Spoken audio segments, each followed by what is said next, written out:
Good afternoon. My name is Specialist Epperson. Today, I'll be briefing you on lifelong learning. All the slides and the information that I brief you today is unclassified information. All right, going on to the agenda. Today's agenda is to go through the introduction, through the purpose, where we're going to define and talk about lifelong learning, the two approaches, which is formal and informal. We'll give you a little bit of history on where it began, Army programs that advocate lifelong learning, and then who it affects. Once we get through who it affects, we'll do the conclusion and get some questions in. All right, so first the purpose. The purpose of being here today is to define lifelong learning and to inform you on the methods of approach. All right, those methods of approach will be the methods of learning, so formal and informal, which we'll get into. I will go into the history of where life learning began, talk a little bit about the Army programs, and then who it affects overall. So first, we need to figure out what lifelong learning is, right? All right, so lifelong learning is the use of learning opportunities to grow and develop one's knowledge or skills to either pursue employment opportunities or personal fulfillment. So basically, we can paraphrase this up to it's the pursuit of knowledge, right? Lifelong learning isn't tied to just employment opportunities or personal fulfillment. It can be anything that you so choose to pursue in your education. All right, so we've narrowed it down to the pursuit of knowledge. It's just the extension of your education in whatever area you want to educate yourself in. All right, so there's two different methods of learning. All right, earlier we briefed it. It's kind of like a method of approach. All right, so the first one is formal. Formal can be schools, institutions, universities, colleges. It's not tied to a physical, tangible building that you actually walk inside and learn from a professor or a teacher. It's something it's along the lines of an organized and educated system. All right, it's the structure of education. And the main key word there is system. All right, so when you are approaching formal learning, in that style, you're completely out of control. All right, you're basically along for the ride. And that's that organized and structured education that you're getting. All right, so you're not the one behind the wheel. You're more the one in the passenger seat. The other approach is informal, right? Informal is completely self-driven.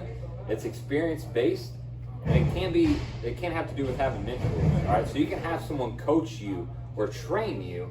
It's just not in that formal education system, all right? The best way to really break this down is to give you an example, all right? So we'll say formal learning is a bus, all right? So you get on this bus, and there's a driver, and you're riding along with a bunch of other passengers, all right? They're getting you from point A to point B. You might have chosen the destination of where you want to end up, but you do not control the journey, all right? You don't control what detours you take, what routes you take.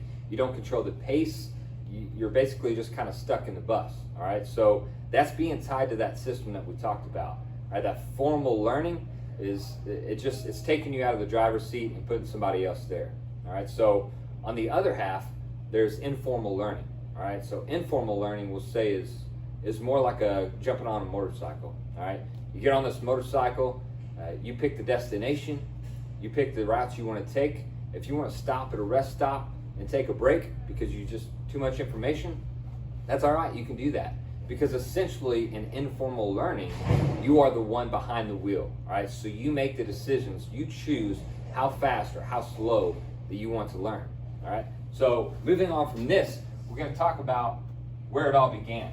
All right. So lifelong learning has been around for a very, very, very long time, but it really started getting centralized. Really centralized research began in the 70s. Okay. So basically, this guy in France said, you know what? I'm going to create this idea and this philosophy of the Learning Society. All right. And the Learning Society was basically, he placed a bunch of people around him, and they all pursued lifelong learning, okay? And it was just kind of an experiment to see. These were employees, employers, partners of his. This was a huge organization in France. And so they basically just wanted to see what would happen with the team if everybody around them focused on this central idea of lifelong learning. And so they found out that it was vastly a positive reaction from everybody around them. And so they pushed that into their company. They said, all right, let's throw this at our employees, and let's give them opportunities to pursue lifelong learning and see what happens, see what comes out the other end. And what ended up happening is they had huge, huge success in their organization, because when they pushed their employees out and they gave them a chance at lifelong learning, the employees became better, right? Not only just better employees, but better people. Okay, so when they came back to the company, the organization grew, because when you have better and brighter employees, obviously you're going to have a better and brighter business. And that's the things that they started to see and pick up on. So it really changed the face for society in pursuing lifelong learning at that time, because other organizations and other companies started getting on board.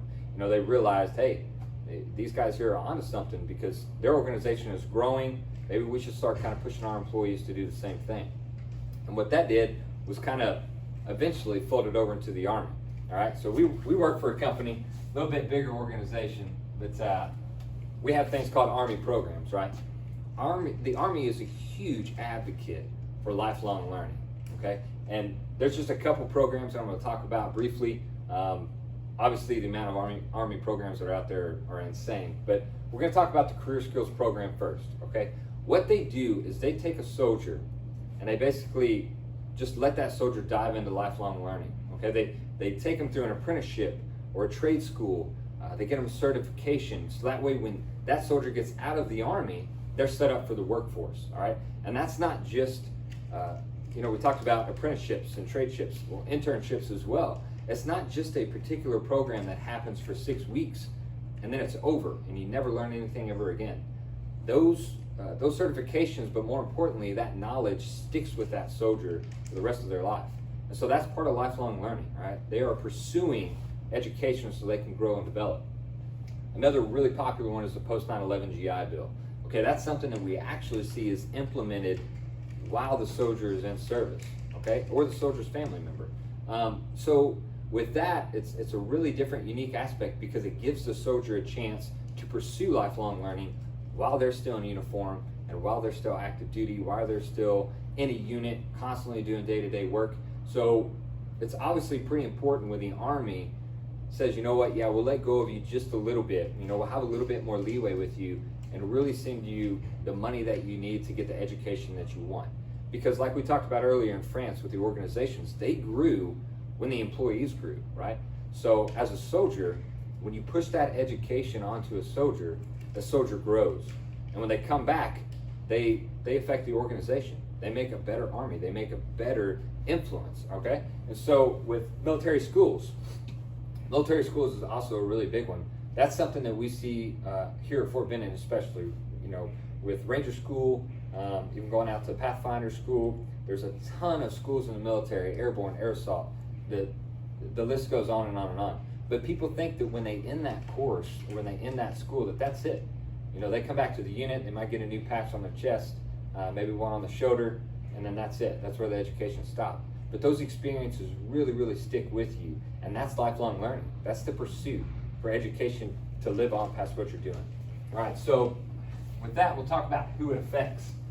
It affects the learner, all right? But not only the learner, it affects the team, because like we talked about, the soldier is growing and getting better and affecting the team. That soldier is bringing his knowledge or her knowledge back to our organization, back to the team, back to the squad. And now they have experiences, they have new knowledge and new wisdom. And what they can do with that is really affect the team's day-to-day, because now they're able to play off ideas and bring something to the table. All right, and it affects family and friends as well. So paraphrasing this slide is pretty much affects everybody around you. Lifelong learning is a huge developmental tool that can not just affect you, but affect everyone around you by influencing and inspiring others as well. Okay, so the conclusion. We define lifelong learning. We talked about informing on the methods of learning, formal and informal. We talked about where it began. We talked about the history, Army programs that advocate lifelong learning, just a couple. And then we talked about who it affects.